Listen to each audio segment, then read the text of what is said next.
साथियों, मैं फिर से स्पष्ट करना चाहता हूं, सिटीजनशिप अमेंडमेंट एक्ट, संविधान संशोधन कानून किसी की भी नागरिकता छीनने के लिए नहीं, ये नागरिकता देने के लिए है। पड़ोसी देशों के वो अल्पसंख्यक तो अत्याचार की वजह से वहां से भागकर भारत आने के लिए मजबूर हुए हैं। नमस्कार, आप देख रहे हैं एयर न्यूज और मैं हूं आपके साथ करुण शर्मा। आज हम आपको उस कानून के बारे में बताने वाले हैं जो आजकल बेहद चर्चा में है और उस पर खूब राजनीति भी हो रही है। जी हां, हम बात कर रहे हैं सिटीजन अमेंडमेंट एक्ट यानी नागरिकता संशोधन कानून की। केंद्र सरकार 11 मार्च 2024 को सीएए का नोटिफिकेशन जारी कर चुकी है और ये कानून अब तक देश भर में लागू भी हो गया है। लेकिन इस कानून को लेकर राजनीतिक पार्टियों में मानो भूचाल सा आ गया है। नोटिफिकेशन जारी होते ही पूरे विपक्ष ने अपने अंदाज में केंद्र सरकार के खिलाफ मोर्चा खोल दिया है। देश के कुछ राज्य सीएए का स्वागत कर रहे हैं तो कुछ राज्यों के मुख्यमंत्री इसे लागू ना करने की बात कहकर बीजेपी सरकार पर लगातार हमलावर है। विपक्ष इस कानून पर सरकार को कैसे घेर रहा है? क्या सरकार इस कानून को वापस ले सकती है या फिर विपक्ष की बयानबाजी आर्थिक अमानवीय और असंवैधानिक है? इसके बारे में आपको डिटेल्स में बताएंगे, लेकिन उससे पहले आपको आसान और सरल भाषा में बताते हैं कि आखिर नागरिकता संशोधन कानून 2019 क्या है।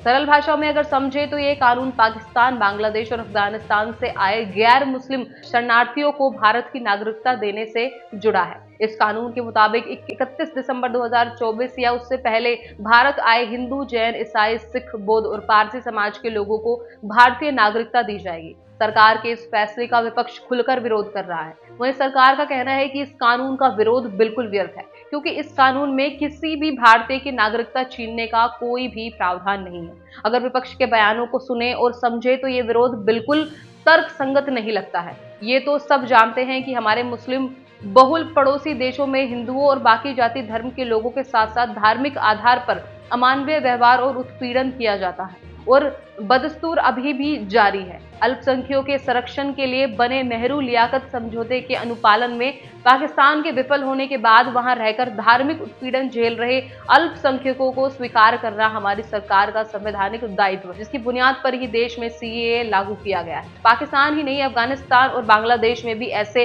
अल्पसंख्यक हैं जिन पर धार्मिक कारणों से न जाने कितने जुल्म होते हैं। ऐसे में उन्हें भी सामान्य जीवन जीने का पूरा हक है और भारत को ऐसे अल्पसंख्यकों की अनदेखी बिल्कुल नहीं करनी चाहिए, क्योंकि विभाजन से पहले ये लोग भारत के ही नागरिक थे और स्वाभाविक है कि ये लोग शरण और सहायता के लिए भारत सरकार पर आश्रित होंगे। इसलिए भारत सरकार ने अपना दायित्व समझते हुए इस कानून को बनाया है। इस कानून के जरिए किसी भी भारतीय अल्पसंख्यक की नागरिकता प्रभावित नहीं होगी, बल्कि इस कानून में वंचितों को हक और इंसाफ मिलेगा। लेकिन विपक्ष इस मुद्दे पर संवेदनशील होने के बजाय आक्रामक और जल्दबाजी में है।